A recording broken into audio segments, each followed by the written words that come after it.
Krishna McKenzie is born in England and has lived for the past 26 years in the international township of Auroville in Tamil Nadu, South India. He started and runs Solitude Farm, an organic farm cafe. He is widely recognized for his work in permaculture, natural farming, local food, and nutritional cultural identity. Krishna believes that growing local organic food is essential for a healthy society and world. He has been providing community based agriculture as a course under the Sustainable Livelihood Institute. Krishna McKenzie studied at the Krishnamurti School in the UK. He is a farmer, musician, educator, actor, and a TEDx speaker. He is at the heart of Solitude Farm. Inspired by Masanobu Fukuoka, his passion and vision guides all the activities at the farm, which he started in 1996. The important question that drives and inspires him is, where does our food come from? Following the precepts of Fukuoka, he has developed a farm that values over 100 different plants which grow locally in the fields. The focus is first on their nutritional and medicinal value, then their social and cultural relevance, and their ecological value and economic potential. For the past 26 years, Krishna has lived in Auroville, integrating music, community, and local food as a vision for social change. He founded Emergence in 2008 with some of India's most outstanding musicians. Emergence performs music promoting eco consciousness issues, and they have performed in the USA, the UK, as well as all over India. Every year, Solitude Farm hosts an amazing eco music festival celebrating the creativity of our community called Lively Up Your Earth.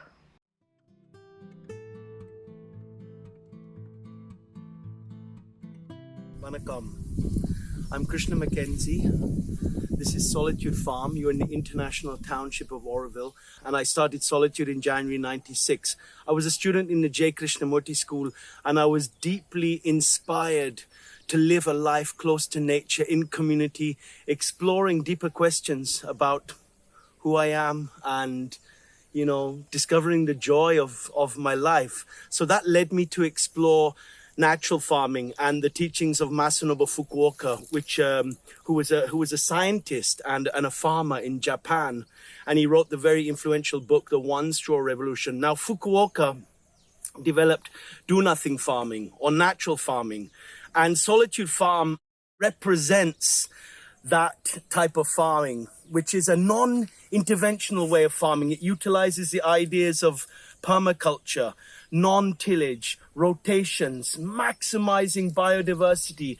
And over the years, especially, we can say it's looked at local foods. Now, we are in a crisis on our planet. You don't need anyone to tell you that, whether it's on a, climate change, on an ecological level, whether it's on a nutritional level.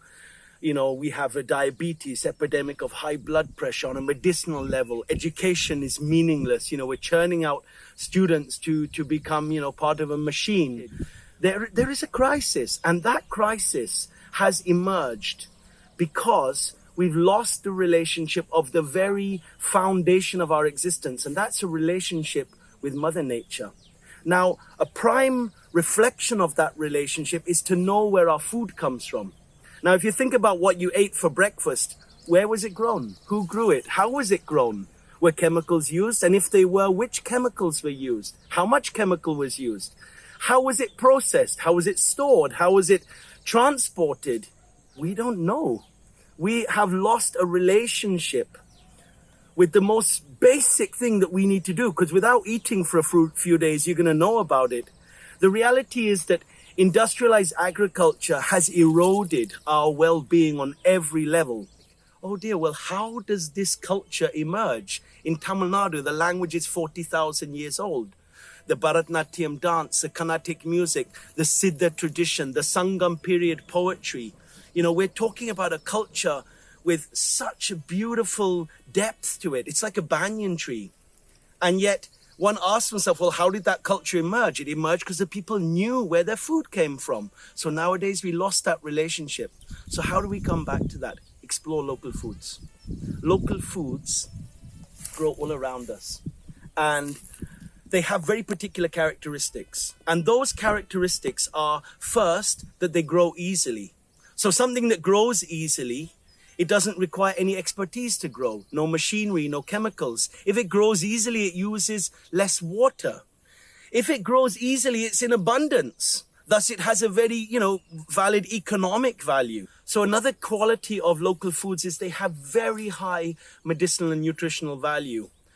Another quality is that they have diverse parts that can be used. For example, the banana, we have a banana flour, which we can make a vade, a vegetable dish, a sabji. We can make a curry, and you can even make a salad with it. You have the bananas, and then you have the banana stem. It's the juice of which is very good for our kidneys. You can make a salad, a curry, and a vegetable dish. Then you have the banana leaves on which we can eat. You can use them for packing. They're also used in massage, in Ayurveda, to treat burns as well. So Mother Nature wants us to offer us this much, but you go to a shop, what will you find? Only bananas.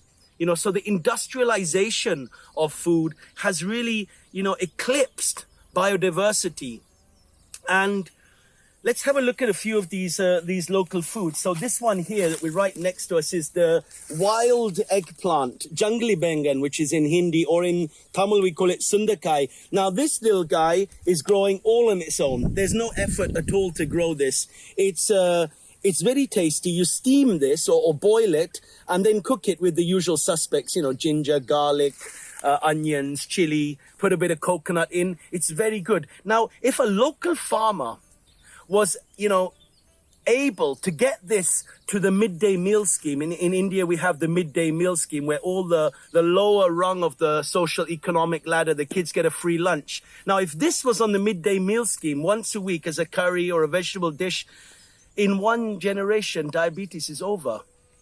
It's good for reverse diabetes. It has a lot of other values as well. And there's no effort to grow it. And you think, wow, well, why isn't that in our diet? Well, it is in the consciousness of the nutritional consciousness of Tamil people. But it's slowly being forgotten. So here's another one. Unfortunately, it was been harvested today, but this is called the Kandari chili. Now, the Kandari chili is on the list of the top 10 spicy chilies in the whole world. It's really hot, but it's very aromatic, and it's a weed. It just grows on its own. Look, here's another one. Again, as I say, it's just been harvested today. They'll grow up to about 3 meters tall, and has a very high economic value. Imagine this is growing outside every government building, outside the library, outside schools, outside everyone's back garden or in the front garden, in public spaces. There'd be no need for chili powder, and you have a very high quality product. I think what's important to understand is there is no compromise by eating these foods. We're actually getting a much higher, nutritional benefit by eating these foods. So another amazing plant that pretty much grows as a weed is the papaya. This crazy papaya here has been cut, and it's been cut because they get so tall we can't reach them anymore. But then what happens is they branch like this. That's quite an interesting phenomena. But that aside, what I want to show you is the green papaya. So when you take the papaya like this, when it's still green, you see, when it's green, it's immature. It's as a vegetable. When it starts going orange, it's a fruit. So we peel it when it's green. We remove the seeds and we grate it. It's the same as a carrot. And again, you imagine, well, hang on. If we could get that on a midday meal scheme, not only are we getting something that has no ecological cost, to the kids, not only is it about economics, though, it's about nutrition. It has a high nutritional value. It tastes the same as a carrot, more or less. You cook it. Today we had it with coconut milk, and she added a bit of coriander and dill and some ajwain, this Indian oregano, and a little basil. It was absolutely delicious. We put it in salads. We make a coconut milk, lemongrass, green papaya soup, and we make chutneys with it. This guy is so versatile. And again, we didn't do anything.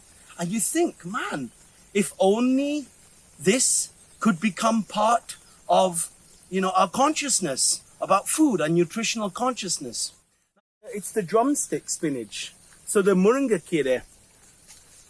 So the muringakire here is it's considered a superfood by UNESCO. It's got all the fatty acids, the omega-3, omega-6. It's supposed to have a complete range of amino acids, essential and non-essential, and all micronutrients as well. Now in the village, they make in this mud pot with what we call a matta. They make like a samba paste with it, and they have it with rice, and it's absolutely delicious.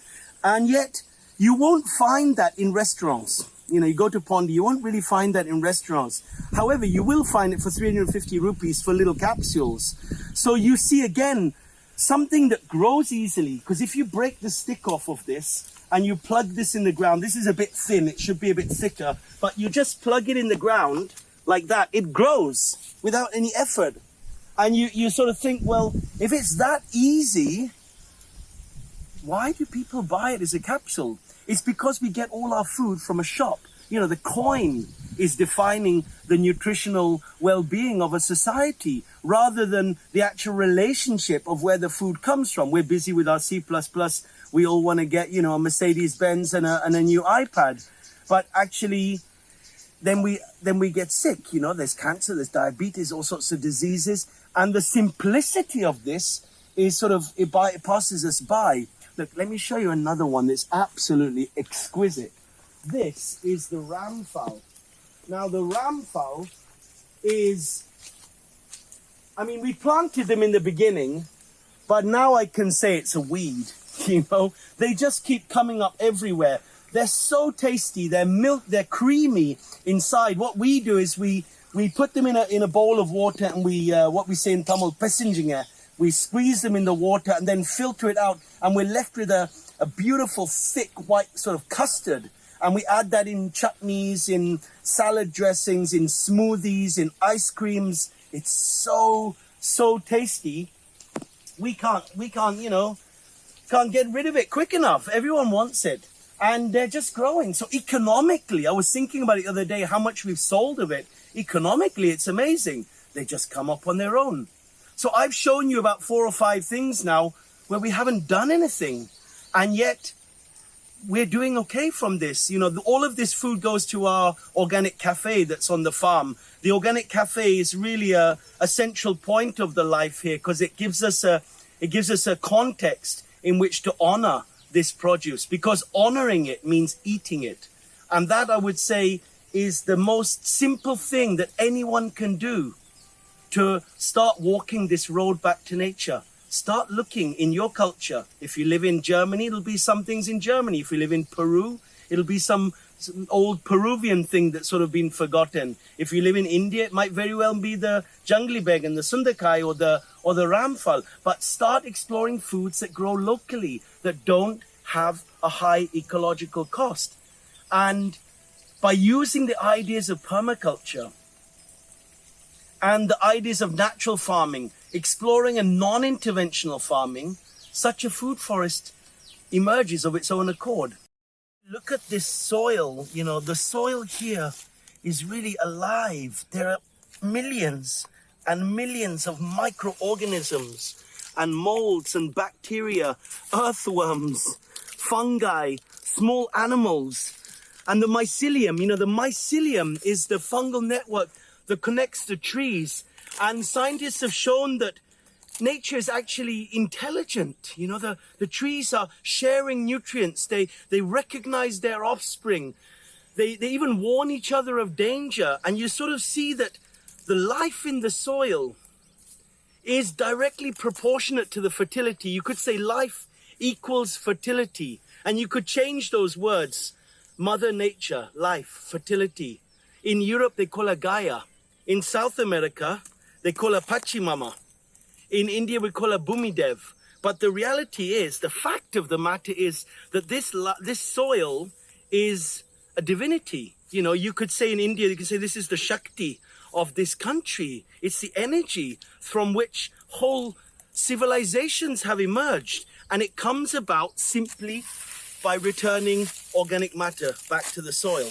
So when we recognize that this organic matter, all these leaves and weeds and branches and sticks and, you know, all this organic matter is a bioresource. It's the first gift of Mother Nature. And when we return it to the soil, this small action, this small step facilitates an organic cafe, a basket service, endless workshops and education with adults to toddlers, all sorts of schools. It facilitates the celebrations on the farm, the music festivals. We've had 7 music festivals, 1,500 people, 15 bands, and a lot of gigs. We do concerts every week, and music, art, culture. It's really the adhesive that brings a society together. And I think that if music was on tonight, we'd all be there. We'd be celebrating our existence together, and that coupled with local food that doesn't have any cost to this planet. I think this is really the golden key. Celebration is really the golden key of permaculture. It's that which can create a paradigm shift. And it's very simple. Return organic matter, and hey presto, all of this beauty emerges. Or come here and we do lots of workshops, and come to the cafe. Eating the food is much better than talking about it. Thank you so much. Take care.